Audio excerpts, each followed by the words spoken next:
Well, hey there, how you doing? Dave Fennoy here, another Wednesday, and here we are, another Ask Dave Fennoy Anything.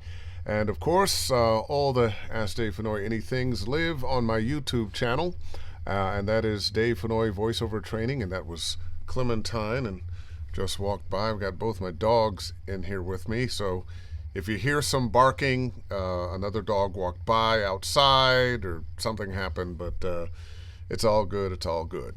By the way, if you are interested in voiceover training or keeping up with me and travels to places to train or go to conventions, you can visit davefennoy.com and click on the Study VO, sign yourself up, and there you will be. Since it's just me, I'll take a little time to say hello to a few people who are popping in to say hello. Hamadi, how are you? And good to see you, man. I love to see familiar faces there. And once again, today, I don't have an agenda today. I don't have a guest. Don't have a particular topic that I want to talk about. A few things that I'll bring up on my own. But what's on your mind? I know you have questions. A lot of times we have questions and, well, I don't want to ask that. I don't want people to know that I don't know. But this is a great time to ask those questions. I do want to start with something not necessarily the best news. A friend of mine from high school passed away. And this was a friend who was a real friend. And I think sometimes we have to recognize the people in our lives that one way or another helped us along the way. This guy, Tom Kafka, was his name. And he and his brother, John, came to the school that I went to. I had been there for a few years, and they were kind of new. Now, I'm black, came from a black neighborhood, a couple of white guys, but they were from working class parents as well. But we became fast friends, or they joined my crew of friends, John and Tom Kafka, and we had a lot of good times together. And I recently saw them both at a high school reunion back in Cleveland. First time I'd been back there since 19 years there. But anyway, a few days ago, I got a message that Tom Kafka had suddenly died. Still not sure what happened. Services are going to be soon. But I'm bringing him up because, once again, we all have people in our lives who have helped us, and he was one of those people for me. When I decided to get into voiceover, I ran into the information to get in touch with John and Tom Kafka. I was living in Northern California. I was a morning jock on KSOL radio and working under the name Billy David Ocean. And I got in touch with John first. Both John and Tom were artists. John at the time was the director, the animation director for Teenage Mutant Ninja Turtles, and Tom was working at NBC as a sound guy for the soaps. And John, who's still very much with us, said, "Hey, we got to talking. Voiceover. Well, send me a demo, a cartoon demo, and I'll see what I can do." And I sent him one, and a couple weeks later he called me back. "Hey, glad it was great, because I only suggested that you do that because we go way back." And I started to get some auditions. Well, we'll talk about John another time, but on to Tom. So I was asked if I would be willing to move to Los Angeles to be represented by Sutton Barth and Venari. And I said I would, and I'll mention Lee Gilbert, who was an agent there then, who asked me that. I had taken a workshop with her. And when I was going to move down, I needed a place to stay. And Tom Kafka was a single guy then, living in Santa Monica. He had a nice condo, and he said, "Dave, come on down. Stay a month or two, as long as you like. And so I would drive down to Los Angeles from the San Francisco Bay Area and stayed with Tom for about a month or so before staying with an aunt and uncle of mine for another month or so before I got an apartment. But not only did he allow me to stay there, but he said, look, I can help you get some work. You know, they need extras on the soap operas. And the soap operas were paying $148 a day then for extra work, where everything else was paying about 50 or 60. So it wasn't bad duty. And this was 1990, and $148 went a lot further than it does now. So a couple times a month, he'd give me a call. Hey, can you come in on such and such a day? And I got to work a little bit, make a little bit of money. It wasn't hard work, and I also learned a lesson. I watched the people who were also extras. This was before cell phones. There was a payphone in the room where we were kept when we weren't on stage. And every moment that we weren't on stage, it was a battle for these people to get to that phone to arrange their next extra work. I decided right then and there that, nope, I'm not going to be looking for extra work because that'll be what I'm doing.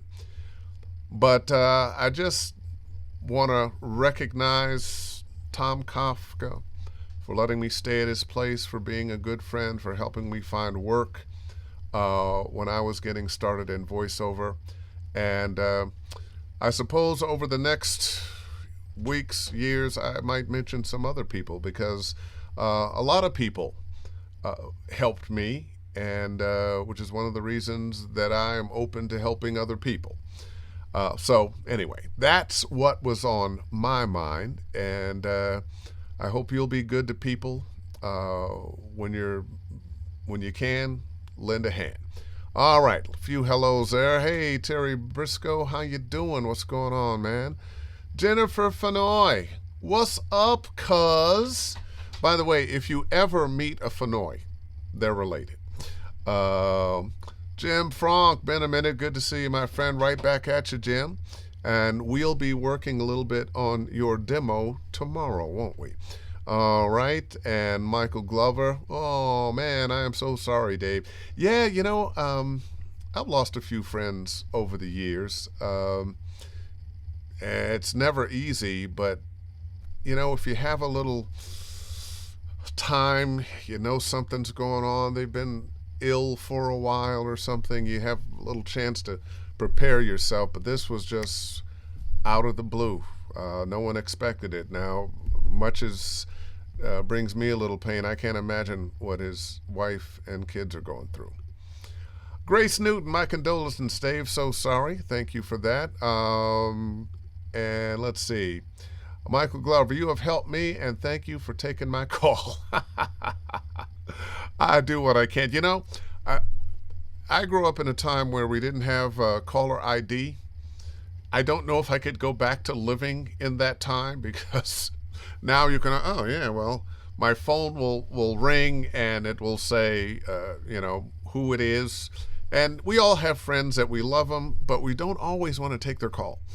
But more importantly, we have family that sometimes call us and we don't want to take their call. No, but seriously, when you're able to see that, oh, gee, it's an 88 number or an 800 number, or it just says telemarketer, you can just go, yeah, I'm going to ignore that one. Thank you very much.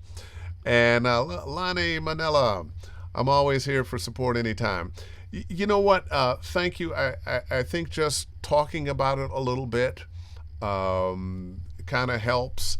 I was able to speak to Tom's wife briefly, and they're not quite sure what's happening with the services, but I'm going to go, and I'll probably tell this story again to remind folks what a wonderful person he was. So, Anybody out there got some questions? Want to ask Dave Fennoy anything? Um, I'm going to flip the script to, one of my pet peeves these days is labeling. I don't know if you have this problem, but I like to save my auditions. They come in handy if you book something and they say, "Oh, we loved your read," and you've got it. You can go back and listen to it. But so many casting places now want something like VO/your name. And I don't care about the slate or not slate. But when you get a bunch of those, what happens is it makes it difficult to go back because they get erased, or you have to take the time to save two copies, one to send and one that actually tells you what it is, and sometimes you don't have time to do that. You're a little pressed for time. And I like to be able to go back and find them. When I get a booking or a callback, I want to go, well, what was it that they liked? Which take was it that they liked? I want to go back and listen to it, and so I can, remember it. Also, I don't know if you're like me, I get enough auditions that I don't always remember what audition this was for, or maybe when they book you, especially if it's like a video game, you may have auditioned for it under Project X, and now it's game 1, 2, 3. How do you line them up? Crazy. Let's see. Jim Frank, you got a question here? Come on, get those. I know you got some things on your mind. When I come to LA, is the Mrs. making gumbo? Oh boy, I better not volunteer her for that just at the moment. And I don't know that she'll be making gumbo. It's kind of a, it's a real chore. But I'm sure she'll be cooking. Good one. All right, Jürgen Visch. They've helped me out big time 1999-2000 by letting me shoot my first feature, Ophelia Learns to Swim at His House. Oh boy, I remember that. That was when I lived in Altadena. He is the host with the most. Thanks, Dave, and congratulations on your wonderful VO career. Let me know if I can help you out sometime. Best wishes. You are so welcome. Thank you I had forgotten about that, but always glad to pitch in when I can. Oh yeah, here we go. JMC told me to ask about the gumbo. J. Michael Collins, he did have gumbo. I forget when he was there and we had gumbo and he was there. It probably was when there was that's voiceover and the Voice Arts Awards kind of have a habit of, or tradition, when those things happen, we'll get a few people over. Joan and Rudy come by, a few other people come by and cook up a pot of gumbo and have at it. But I don't know if you're going to be here right at that time. It could be a meal happening, though. Terry Briscoe, when you get the same auditions from different agents, how do you decide who to turn it into? Very good question, and something that a lot of us have to deal with now. I'm going with either my local agent or the one that got it to me first. Typically, somebody, for some reason, gets it out first. Often, if you happen to be really fast that day, maybe you see it, you do it, you send it. Next thing you know, you're getting it from your local agent. I try to arrange the auditions I'm doing somewhat by when they're due. And a lot of times I'm teaching or I'm working, so you'll get several that have come in and maybe several from different agents. Once again, what I try to do is, if my local agent sent it to me, in this case my LA agent sent it to me, that's who I'm going to send it to first. Now, from time to time, they have asked me, hey, when you get something from your San Francisco agent or Chicago or whatever, can you let us know? And I try to, but I can't all the time. sometimes getting to them and saying, hey, by the way, is this coming through? Sometimes they don't know. So local agent or whoever got it to me first, if it's several hours or the day before my local agent got it, because I'm going to try to get it out as soon as I can. Good question. And word to the wise, all the agents know you have other agents. They're not that concerned with that. It might not put a smile on their face, but they know that's a reality of what's going on now. Does smoking ruin the VO career?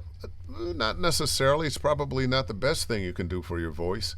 But back in the day, there were a lot of guys who smoked just so they could get a little more gravel in their voice. And then it was gravel in their lungs, and the next thing you knew, they were dying of cancer.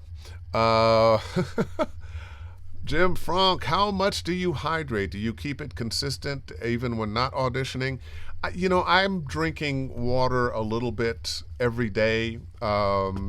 Even sitting here, I've got little bottles of water that I go through. As a matter of fact, let me hydrate right now. And another soldier dead. I drink water throughout the day. I know there was they'll tell you should drink a certain amount of water. I don't count anymore. I just drink it. So I probably go through 4 or 5 taller bottles, and at least. So I hydrate a lot, and it's very good for you, and you should do it beyond your voice. We all need water. Jurgen, you said in one of your Ask Daves that you don't actually play the games you do VOs for. Do you ask to see visuals of the characters you're portraying? I don't really ask about it. In an audition, if you get the copy and there's a picture of the character, great. I love that. A picture is worth 1,000 words. Helps you kind of discover who that character is. I will sometimes ask for clips of the character, not so much pictures, although I do search out pictures of characters in high res, and I'm doing that right now because I need to update my convention poster. And fortunately for me, a lot of older characters that I've done, fans still want autographs on, fans still love me for, but I want to kind of promote some of the newer characters that I'm on. I'm on a lot of games. And because I'm not a gamer, I don't always keep up with exactly what I've done, who the characters are, what they changed the name of the game to from the working title. So sometimes I'm a little surprised. Oh yeah, we loved you in such and such. What game? What game are you talking about? And then they show me the box or something. Oh yeah, that's right, I did that game. Anyway, what are your best tips for securing an agent? Do's and don'ts. Oh boy. I had a long talk with a young lady about this yesterday who's very talented and has had some tough experiences with an agent, and right now is having a little trouble getting one, despite the fact that she's very talented. But the best tips, I would say, are one, get a good demo. Get a good demo. If you can get someone to recommend you, not necessarily somebody like myself or your coach, or the person you want to get is if you've had a job someplace. If you can get that buyer to sign off on recommending you, that's great. The other thing is be persistent. I think too many people give up when they don't hear anything, or when they do hear something, it's, well, thank you, but no thank you. Often the story is, well, we have somebody like you, so we can't take you right now. Good luck. What I would do if you get a response at all, yes, well, not yes, or just do it, but no for right now, that's a no for right now. Still stay in touch. Send them a thank you for taking the time to listen. I promise you, not every tape that gets sent in, what am I saying? Not every MP3 that gets in, not every demo that gets in gets listened to. You've got a better chance if someone is recommending you. I would mention in my letter to them that I kept very short, who you've worked with, the kinds of things you want to do, what you know about that agency. Now, don't make this a long letter. They don't want to read a long letter. Um, but if you can pack in, I know about your agency and I do this kind of thing that I know you guys do, and I've done this work, and this person or these are the clients that I have, and especially if you can get the client to co-sign with you, great. But stay persistent. Um, when you get a job, you still haven't gotten that agent, go back to those agents that you got the nose from. Tell them I'm doing this, so forth and so on. Stay persistent. That's probably the biggest thing. Da, da, da, da, da, da, da. Theo, what's going on, Mr. Mezzacapo? Good to see you, man. Alexei, how do you know if when you're ready to move to LA? Do you need to live in LA to have a career in animation? Very good question. Now, if you'd asked me 10 years ago, I would have said, oh, yeah, you got to come to LA. I'm not so sure that you have to do that now. The internet has made it possible for us to set up shop anywhere and work anywhere. If you've got Source Connect, Connection Open, IpDiddle, and a high-speed internet, my saying is usually a Mac, a microphone, and a high-speed internet connection, you can do this from anywhere. I like living in LA, and I don't have plans to leave LA. But you don't necessarily have to come here. The business is much more accommodating to people who live outside of Los Angeles or New York now, partially because of the internet, partially because of the pandemic. The world has found out that workers can be in a variety of places and work. So I don't think you have to decide you have to move to Los Angeles. If you want to move to Los Angeles, sure. But I don't think it's necessary anymore for you to make that move.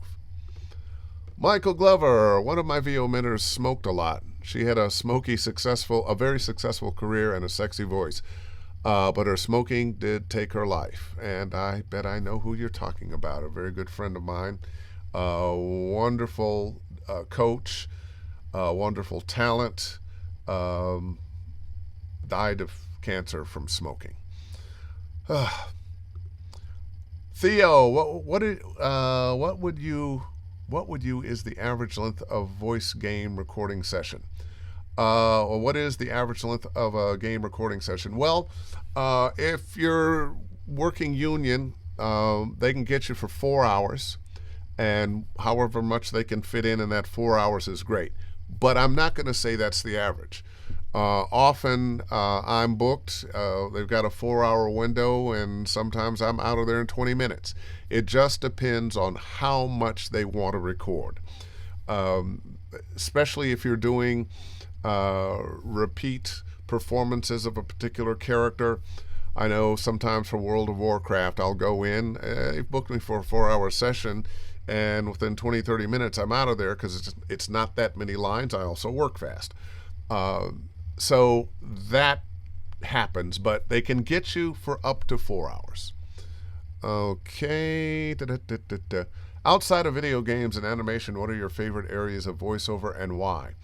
I actually love it all except long-form narration. I love narration, TV show narration, museum narration, that kind of thing. I don't want to do audiobooks. Commercials, I love doing commercials. But when I came to town, the thing I really was looking to do was TV promos. And I've done a lot of TV promos for the networks and a lot of the cable stations, and continue to. The only thing I don't have right now is a long-term contract with somebody. But I have had that, and let me tell you, That is one of the best gigs in the world, as we call it, the golden handcuffs. That I was talking to somebody or corresponding with somebody. They were asking about, well, I want to do on camera work, but I've got these golden handcuffs where I'm doing promos for one of the networks, and I have to be available all the time. What should I do? And my advice, well, what is it that you want to do? Is on camera work more important than your voiceover work? And I'm not saying that with any judgment. I'm just saying, what is it that you really want to do? What is the direction you really want to go in? If you are a promo voice on a network and you keep that gig for a good long time, you don't need anything else. I think about the late, great Don LaFontaine, who did movie trailers and promos for networks, and to the tune of $30,000-$40,000 a day.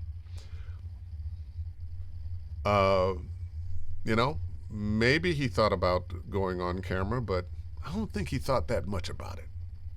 All right. Oh, no, that was you. Lonnie Manella, one of the most talented voices out there. And we aren't supposed to talk about games we work on until they're officially released. Do you try to research this to update your resume or IMDb? I've been told not to trust YouTube because the game may be there, but the part you did isn't in the game yet. It can take years for our roles to show up, and I'm not great at tracking. I'm not great at tracking either. I don't really do that. I will ask them at the time, well, how soon is this coming out? And so often the answer is, well, it'll be about a year and a half from now, or 6 months from now, or 2 years from now. Might as well forget about it at that point. Sooner or later, it's going to pop up. Unfortunately, I work enough that now that's not top of mind anymore. I'm on to the next thing. I don't post that much about the games I'm in. I will post about certain ones. This new game, Rumbleverse, that came out a few weeks ago, that I'm the announcer on, Skip Legger Day. It's just a fun character to play in this battle royale game that's just funny as hell. And I don't mention them that often. I'm working enough, and I probably would if I were more of a gamer, but I'm not. And generally by the time I realize, oh, that thing is out, it's okay. I did have, and I've told this story before, I was working on Guardians of the Galaxy. I was playing Korath. That's the part that Jaimin Hansu played in the movie. And we got an email from our agents that announced when it was going to be coming out, and it mentioned the name of the two stars of the cartoon. And so, it's out. I can mention it now. And I posted on Facebook, and 10 minutes later, the director called me and said, Dave, you don't have permission to do that. You got to take that down. Well, it's been up for 10 or 15 minutes, and I took it down, but there were already a bunch of, congratulations, love it, da-da-da-da-da. And we just so happened to have a session that day, and I went in with this something going on in my belly. I just knew, I've been doing this too long. I know better than this. But they sent the email. Come on, are they going to fire me? And I got there, and all was forgiven because I wasn't the only one who made that mistake. They took it upon themselves. Yeah, we had your agents send it out. We didn't tell them you couldn't say anything about it. And of course, that's what everybody thought. So all was forgiven. But you do have to be very careful about that. I don't know if you've noticed, but we are signing NDA after NDA after NDA after NDA. And it's because of the internet, social media, and this drive for so many people to say, here I am, look at me, this is what I'm doing. Um, I want to be famous for something. And a lot of people, I think, just lose their minds. And I want to post this, I want to post this, I want to post this, I want to post this. You got to see what I'm doing, you got to see what I'm doing. Um, I think it's healthy to point out, show some of the things you're doing. I don't think it makes sense to post everything. I'm often surprised what people post. I've seen people who have posted checks that they've gotten because they're so happy their career took off. And look at all the money I'm making. I don't think that buys you goodwill. Um, I don't think it's wise. So, let's see. Da-da-da, Terry Briscoe. What character have you performed that is the most opposite of your own personality, and did you enjoy doing it? Oh, absolutely. First, I'm going to say the character that I think is most like me is Lee Everett. Um, and the character that is most not like me, that's a very good question. I've played a lot of villains. And it's probably one of the villains. I can't remember who would be the worst villain, but it would be a villain who did not care about life or anybody's life and was all in it for himself. Um, but they're fun to play. Love to play them. And now we have the crosstalk. Grace, good to see you there, Lexi. Hamadi, what would you say is your favorite project that you ever worked on, Davey, and why? I'm gonna say the Walking Dead game, and I'm often asked what's your favorite character, and it's always Lee Everett, and not because I didn't love doing all the other characters that I've done and that I do. And part of me wants to say, well, it's like trying to pick your favorite kid. But Lee Everett in the Walking Dead game gave me a lot of gifts. First of all, the game won more than 100 Game of the Year awards. I was nominated for Best Performance in a Video Game by a number of publications and entities. Won that a few times. Nominated for a BAFTA, the British Academy of Film and Television Arts. I got to go to London for the ceremony, wear my tux, and sit in the crowd and wait for my name to be called, but it didn't get called. Some English guy got it. But I understand when you hear actors that have been nominated for Emmys, for Oscars, and they say it is an honor just to be nominated. I certainly understand that. And that is probably a singular thing in my career. I remember thinking that as I was in the theater in my tux, thinking, wow, this isn't what I expected, and this may never happen again. Let me take it all in. Hopefully it will happen again. And when people ask me what kind of character would I like to play, again, what character would I like to play?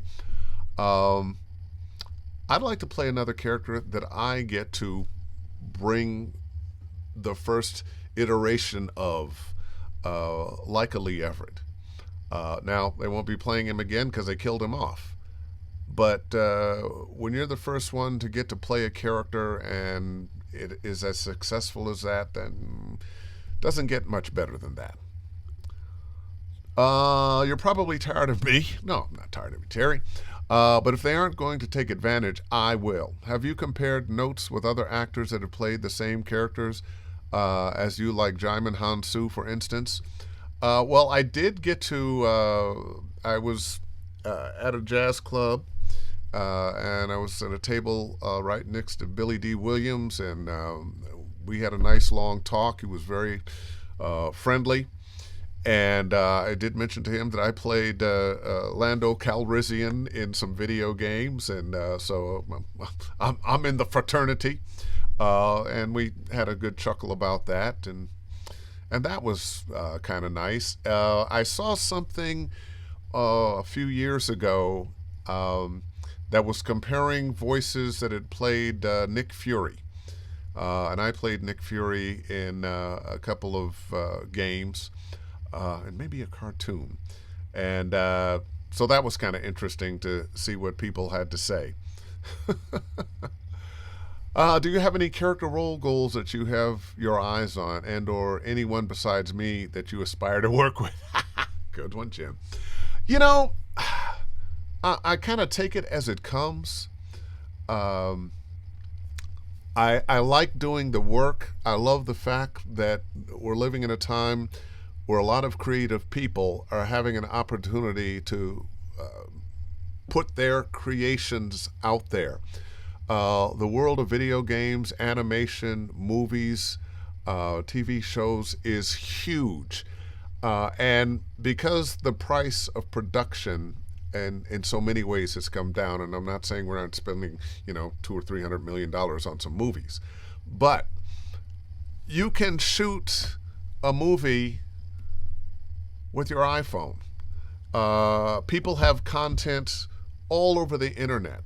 You are having people with a vision, with a story that they are creating, putting on a YouTube, and becoming discovered, and the next thing they're on Netflix or HBO or whatever. So it's rather exciting to live in a time where that's happening. And what I would like to be is a part of some of those stories with characters that aren't out there yet.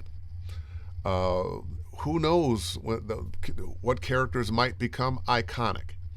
I would love to play more characters like a Lee Everett, not necessarily him, but to have the kind of impact that a Lee Everett had on an audience. I would love to get more of those, and I've had a few. I don't think they didn't coincide with a game that was as big, as popular. But I think that's what every actor wants, besides just to work, is to be able to play some characters that you feel really good about, that touch people's lives. Since I've been going to conventions, I've mentioned this before. I have a sister who's a physician.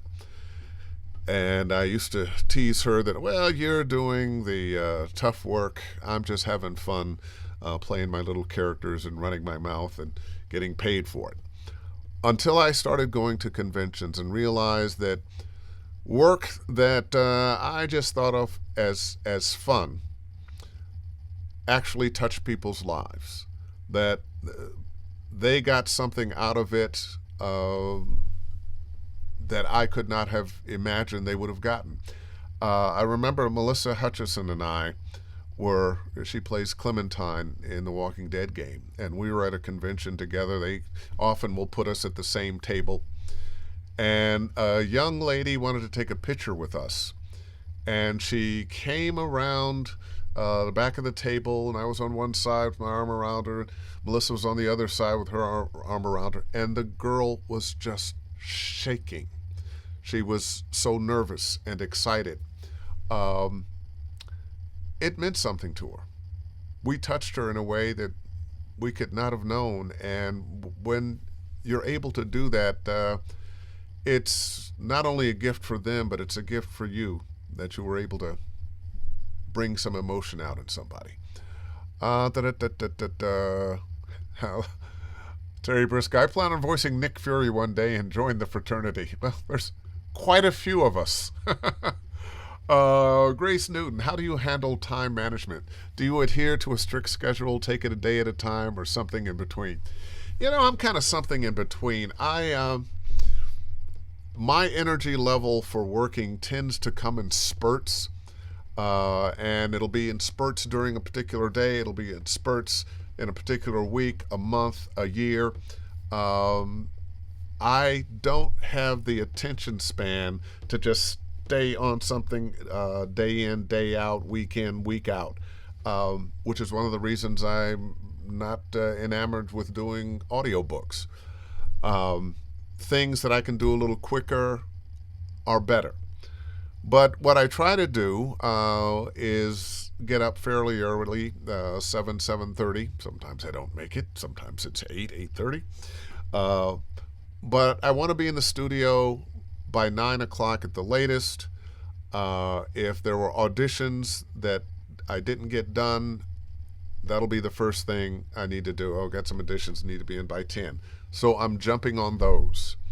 Um, I may have students during that day, so I have to schedule them, get all the Zoom schedules out, and a lot of days I'm working. So, and that for me takes precedent. Is doing the job, then auditions, and then students. Uh, they're not that far apart, but I'm and I tell my students, look, there are definitely going to be times that we're going to have to reschedule because jobs come up, and they'll come up like this, and often it's, can you have it back in an hour, or can we book you in an hour, especially in the world of promos, which is also a reason that with my students, I never charge them if they have to miss a class. They don't have to give me 24 hours notice because often I can't give them 24 hours notice. But once again, answering your question, I'm more analog than digital in the way I operate, which may not be a good thing. I don't know. But it works for me. It works for me. I don't have a strict schedule. I will take a break in the middle of the day. If I have an hour I can sit down and chill out, I will do it. Sometimes I'll, let me read a little bit of this book. Let me go for a walk. Play with the dogs. Sometimes you just need to clear your head. Sometimes I'll just sit on my front porch and think, which is one of the things I like to do when I walk. Grace Newton, how do you? That was that question. I should leave it up. Then I'd know what it was there. What is your most challenging character or project you've worked on? I'm going to go back to one a long time ago. The Pod Racer game. It was a Lucasfilm game, and it was a 5-hour session. This was before the union was able to get agreement to 4-hour sessions. The whole thing was shouted in Huttese, the language of Jabba the Hutt. So I've got a script. It's got the words there in Huttese and then what they mean in English. And the director spoke Huttese. Talk about geek. So he would give me the pronunciation, and then I would shout it. And we spent about 2 hours doing the first character. Troy Dampner was actually named. That was the character I was playing. And it's all shouted because it's in a pod racing game, and the pod racers are loud. And then we did another run, all the same lines, but this time with a Jamaican accent, man. And got through that a little faster because I knew how to speak Huttese just a little bit better. And then we're going to do it with a homeboy accent. In Huttese, with the homeboy accent. And got through that one faster. But the next day, I didn't have a voice. I was supposed to be the booth announcer on an ESPN award show in a couple of days. I had to cancel. And that producer has never hired me again. So that was a tough one for a couple of reasons. Took about a good week for my voice to come back. Michael Sessoms, love the hat. Do you answer every phone call when you aren't in the booth? Or do you let it go to voicemail and check it for work? Or is most of it from email or your agent? Well, our phones tell us who's calling. All my agents are in my phone by name. So when it rings and it's them, or they send a text and it's them, I know who it is.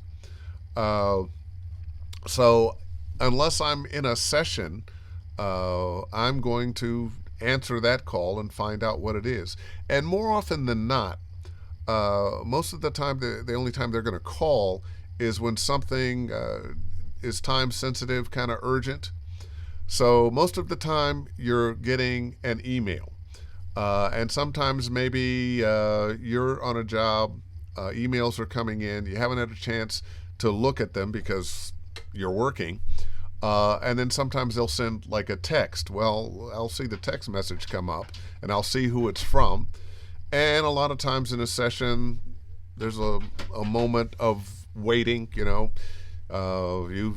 done the read and we're going to throw this one in and put some music to it and we're going to see how they like it. And so I can kind of, okay, scroll through. Oh, okay, well, and then I can either get back to them with a text, call you back at such and such a time, or yes, I am available, or I'm not available. But I don't answer every call. And if I don't know who it is, I don't answer. And that saves me a lot of headache because, you get those calls. Hi, how are you? Is this Dave Flinney? Yeah, well, we understand that you're an investor and you're a smart guy. We've got some holes in the ocean that we'd like you to invest in. Terry again. I had a young man contact me today who's on step one of his career to ask me for advice. I gave him the best advice I could give. What advice would you give him? And what in the universe does a homeboy hut sound like? Which sounds like a homeboy speaking Huttese. And, I didn't learn the language. I just had to say it. That was many years ago, and I don't remember the Huttese. Bachu gatu swachi, something like that. Bachu gatu swachi, that might be like that. Anyway, what would be the advice I would give? First of all, survey what voiceover is. I have been to a lot of conventions and conferences where people walk in, they want you to hear their demo, and it's terrible. Not necessarily because they have no talent, but because the form is so wrong and they did it themselves and it just doesn't sound good. And even if I could see the talent in it, when they send it to an agent, that agent is going to, no, wrong form. This person doesn't know what they're doing. I can't be bothered with this person. So the first thing I would say, get trained and take in as much free information as you can first. These play for free on YouTube. You can see them anytime. There are a number of people who have YouTube channels. Chuck and Stacy, great show. There's a bunch of stuff on TikTok, on what is it? The phone thing, whatever it is. There's a lot of information out there now. Because there's a lot, sometimes you're going to have to be careful because it's not all good information. But the reason I say get all the free stuff you can first, all the free information you can first, is so that you begin to understand the language, what the jargon of voiceover is. So when you start paying your money for classes, and that's the first thing I would do once I had kind of a familiarity with what was going on, might have an idea, I want to do audiobooks, or I want to do TV promos. Ooh, I want to do narration. I have a medical background. I want to do medical narration. Once you kind of have an idea of that, start training in those areas. Train to the point that you're ready for that jump off of doing a demo.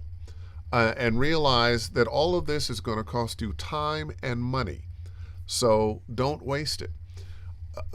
It's not that difficult to find out who the good coaches are, who the good demo producers are.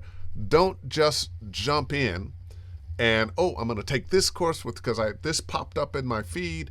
I'm going to get my demo done from this person because this just popped up in my feed. Uh, Join some of the Facebook groups. Kind of sit back and take it in. Well, who's good? Who's known? Who is showing up and teaching at conventions? You're going to start seeing a lot of the same people showing up at different places who actually have something to offer. The people who don't or just got in it because they need a fast buck and the career wasn't working quite like they wanted it just at the moment, they're not going to be around long. They're going to get their quick buck as much as they can, and when they either their career takes off again or they made enough money, they're out of there. They're out of there. So make sure you're going with people who are bona fide, and you will see these people, these names, over and over and over and over again. I'm proud to be one of the people on that list. We have a lot of good people in this business who are teaching, but be careful. There are a lot of people not so good teaching as well.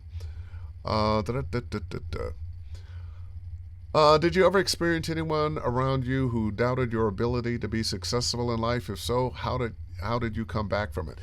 Wow, what a question. When I first was getting into voiceover, well, even when I was first getting into radio, I had a program director that told me, "Oh, you'll never be successful at this. There's something wrong with your voice." Well, I had to prove him wrong, and I did. And when I started getting into voiceover, one of the things I did was I wanted to have some informational interviews with broadcast producers because somewhere along the line someone had suggested, well, get to know these people and, talk to them and maybe they'll help you along. And it's still not bad advice. A lot of times people, you know what, I like that person. I'm going to help that person. And I got in touch with this guy from Gray Advertising up in San Francisco. And he actually said to me, well, we got enough people in voiceover. We don't need anybody else. And I thought, well, he's crazy.